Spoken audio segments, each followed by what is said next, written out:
नमस्कार, आप देख रहे हैं टीवी 9 राजस्थान। मैं हूं अम्बेश श्रीवास्तव। ये है पीएम शो। अंता विधानसभा के उपचुनाव को लेकर बिगुल बज चुका है। तारीखों का ऐलान हो गया है। कांग्रेस ने अपने उम्मीदवार का ऐलान कर दिया है। नरेश मीणा ने निर्दलीय ताल ठोक दी है। वो 14 अक्टूबर को अपना नामांकन भी दाखिल करने जाएंगे। सवाल यह है कि बीजेपी से उम्मीदवार कौन होगा, बीजेपी कब अपने प्रत्याशी के नाम का ऐलान करेगी, क्योंकि ये बीजेपी की ही सीट थी। 2023 में बीजेपी ने कांग्रेस के उम्मीदवार कांग्रेस के मौजूदा मंत्री को हराकर, प्रमोद जैन भाया को हराकर इस सीट पर कब्जा किया था और जीते थे कंवरलाल मीणा, जो कि वसुंधरा राजे के खास माने जाते थे। लेकिन 20 साल एक पुराने मामले में उनको सजा होती है, वो उनको 3 साल की सज़ा सुनाई जाती है और इस तरीके से उनकी विधायकी निरस्त हो जाती है और एक बार सीट पर उपचुनाव की नौबत आती है।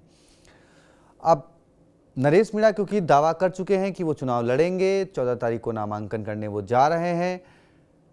कांग्रेस ने अपने उम्मीदवार का नाम का ऐलान कर दिया है। अब चर्चा है कि बीजेपी किसको मैदान में उतारेगी। इसी बीच वसुंधरा राजे की सक्रियता के बाद चर्चा तेज हो गई है।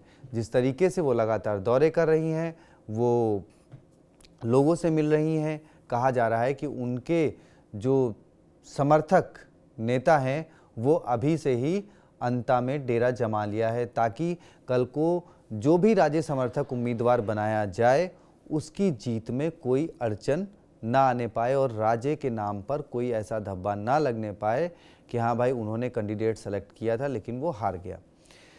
हमारे सहयोगी राजेश से बात करेंगे, क्योंकि वो इस वक्त अंता की जो सीट है उसके समीकरण पर लगातार अपनी नज़र बनाए हुए हैं। नरेश मीणा के दावेदारी से लेकर और प्रमोद जैन भाया की उम्मीदवारी तक उन्होंने लगातार इस पर कवरेज रखी है। तो सीधे चलते हैं अपने सहयोगी राजेश के पास और उन्हीं से बात करेंगे और समझेंगे कि अंता का जो सियासी समीकरण है वो नरेश के लिए फ़ायदेमंद है या फिर कांग्रेस के लिए, और राजे के एंट्री होने से ये कितना बेनिफिट बीजेपी को मिलता।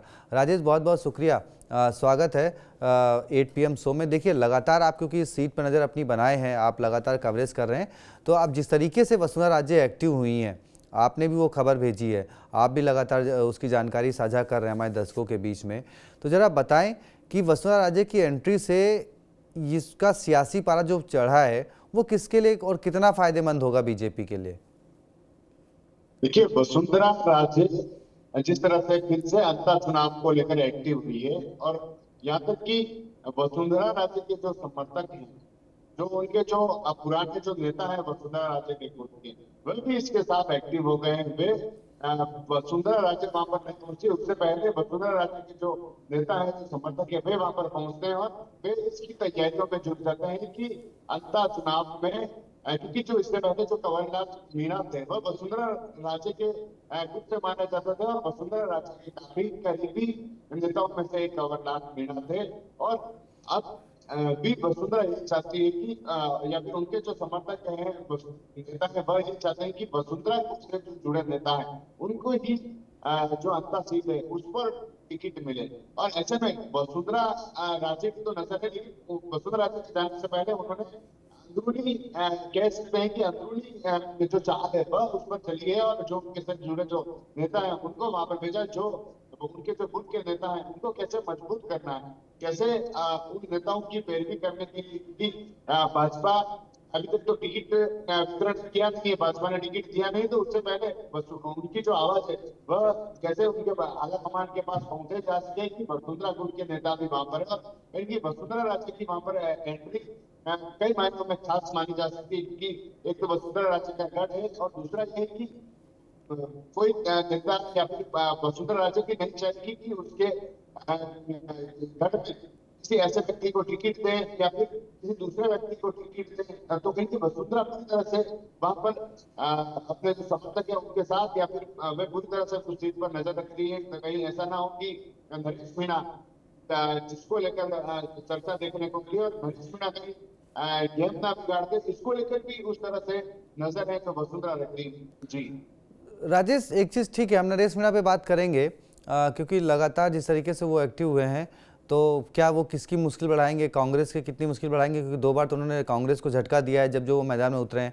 उससे पहले ये जानना चाहेंगे क्या बीजेपी यहाँ पे प्रभुलाल सैनी को एक बार फिर दांव खेल सकती है, क्योंकि वो वसुंधरा के करीबी भी हैं, इस सीट से वो चुनाव जीत भी चुके हैं, मंत्री भी रह चुके हैं, तो क्या उनको एक बार फिर से यहाँ मौका दिया जा सकता है? या फिर इसके अलावा और कौन कौन से नाम आपकी जहन में, आपके उसमें आए हैं, आपके पता चले हैं जिसमें कि भाई कौन कौन उम्मीदवार हो सकते हैं बीजेपी की तरफ से?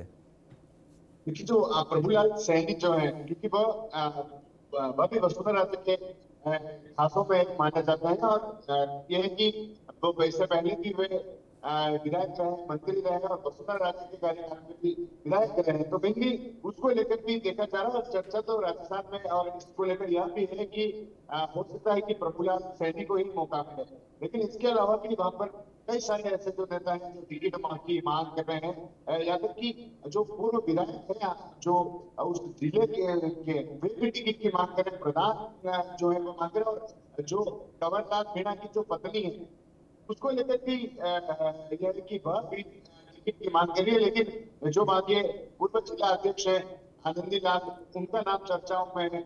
यहाँ तक कि पूर्व जिला अध्यक्ष और जो वहाँ के वर्तमान में जो उस क्षेत्र के प्रधान है, प्रधान भी उसकी दावेदारी कर रहे हैं, उसको लेकर भी चर्चा है। लेकिन जो कंवरलाल मीणा की जो पत्नी है उसको लेकर ज्यादा देखने को मिल रहा है, क्योंकि विधायक की कंवरलाल मीणा की गई है। कंवरलाल मीणा इससे पहले उस सीट पर जीते भी हैं, और ऐसे कई सारे नाम हैं जो इस सीट पर निकल कर सामने आए, लेकिन प्रभुलाल सैनी के जो नाम है उसको लेकर चर्चा ज्यादा है कि वे उससे पहले मंत्री रहे, दो बार विधायक भी रहे, और वसुंधरा राजे के सरकार के समय ऐसे जो काम थे वो उनको लेकर देखने को मिले। तो चर्चा देखें तो सैनी को लेकर ही ज्यादा देखने को मिल रही है। जी बिल्कुल, चलिए अब बात कर लेते हैं दोनों से तरफ, क्योंकि हमने कांग्रेस की बात कर ली, हमने बीजेपी की बात कर ली, लेकिन निर्दलीय नरेश मीणा ने अभी तो दावा निर्दलीय का किया है, वो तीसरे फ्रंट की तलाश में है कि कौन आगे कदम बढ़ाता है। हनुमान बेनीवाल मौका देते हैं, राजकुमार राउत मौका देते हैं, क्योंकि आपने राजकुमार राउत से इस बारे में बातचीत भी करी थी, वो भी आप बताइएगा हमारे दर्शकों को। उधर चर्चा ये है कि शायद आरएलडी भी बातचीत कर रही है नरेश मीणा से, कहा जा रहा है कि शायद वो भी बातचीत कर रहे हैं। तो अब इन तीन पार्टियों में से नरेश मीणा किसके टिकट पर चुनाव लड़ेंगे, या फिर जो वो 28 की तैयारी कर रहे हैं उसके लिए वो अपनी जो भगत सिंह सेना बनाई है उसके तहत वो मैदान में उतरेंगे, और वो 28 की तैयारी करेंगे। जैसा उन्होंने कल एक जनता से सवाल किया था, पूछा था कि भाई जनता हमें राय दे कि हम तीसरा मोर्चा बनाएं और उसको सशक्त करें। तो क्या कुछ रुख नरेश मीणा, और इसका नुकसान सीधा किसको होगा? क्योंकि 2 बार वो बागी हुए, जब छबड़ा में बागी हुए तो कांग्रेस के उम्मीदवार तीसरे नंबर पर चले गए, वही हुआ जब देवली उनियारा में वो बागी होकर मैदान में उतरे तो कांग्रेस के उम्मीदवार की जमानत जब्त हो गई। तो यहाँ पर वो सीधा सीधा डेंट कांग्रेस को देंगे, या फिर उनके खड़े होने से बीजेपी को भी कुछ नुकसान लगता है आपको? देखिए, अगर नरेश मीणा की अगर अपन बात करें तो नरेश मीणा जो कह चुके हैं कि वे निर्दलीय रूप से नामांकन करेंगे, या फिर जिस तरह से जनता से राय भी मांग चुके हैं कि मुझे क्या करना चाहिए, लेकिन कई सारे उसको उनको लेकर है कि एक भारत आदिवासी पार्टी जो राजकुमार रोड की है, उनके जो विधायक है राजकुमार रोड की पार्टी है, भारत आदिवासी पार्टी की, भी जयपुर में एक नरेश मीणा से कुछ दिनों पहले मुलाकात करते हैं। उस समय भी राजस्थान की राजनीति है जो गणमाती की क्या नरेश मीणा है जो भारत आदिवासी पार्टी से चुनाव लड़ेंगे क्या। राजकुमार रोड से तब बात की जाती तब उनका यही कहना था कि हमारी जो बाकी जो लोकल जो कार्यकारिणी है, हमने स्थानीय जो बाकी जो कार्यकारिणी उन्हीं पर छोड़ा है कि किसको टिकट देना है।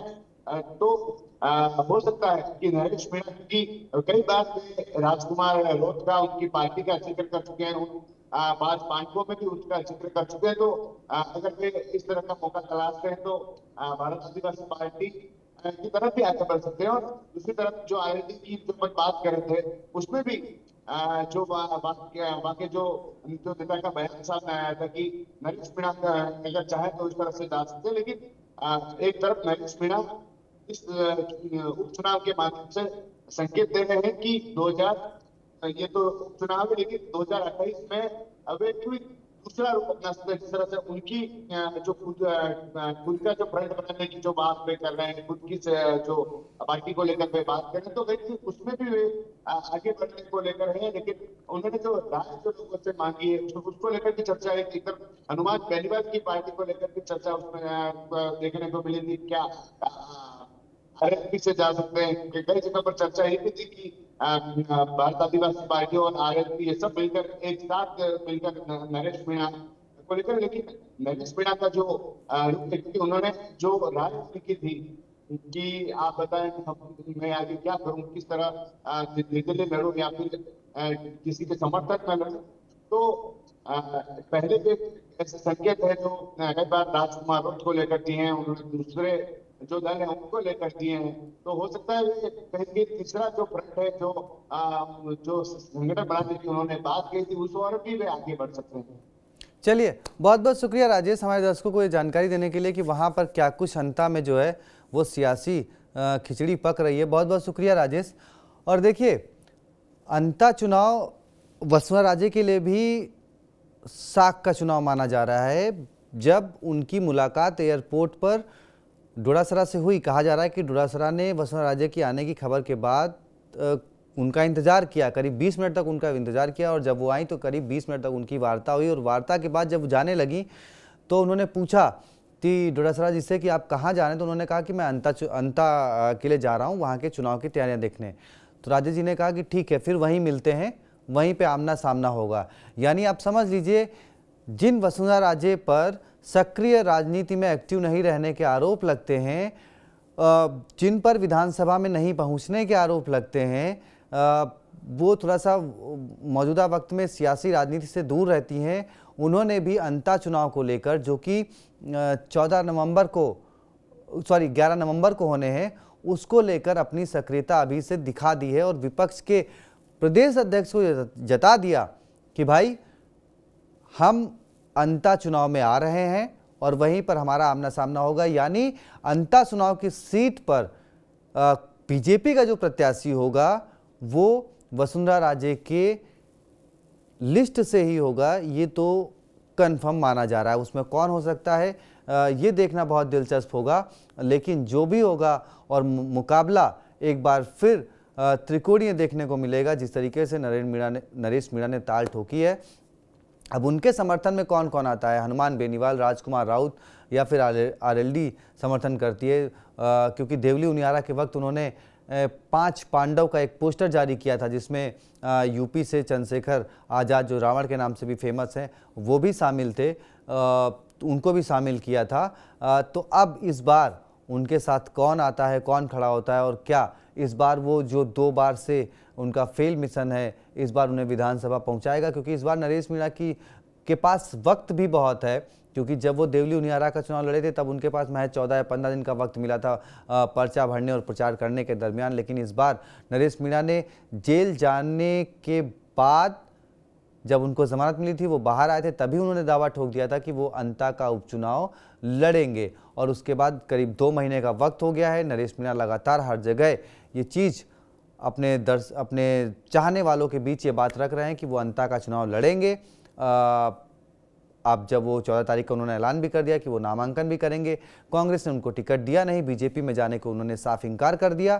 तो अब देखना यह है कि वो निर्दलीय या फिर किसी अन्य दल से वो टिकट लेकर चुनाव लड़ते हैं क्या। मुकाबला बहुत दिलचस्प होने वाला है। दांव पर बहुत बड़े बड़े नेताओं की साख लगी हुई है। देखना है ये बाजी कौन मारता है। तो बने रहें TV9 राजस्थान के साथ। चैनल को सब्सक्राइब जरूर करें। बहुत बहुत शुक्रिया, धन्यवाद।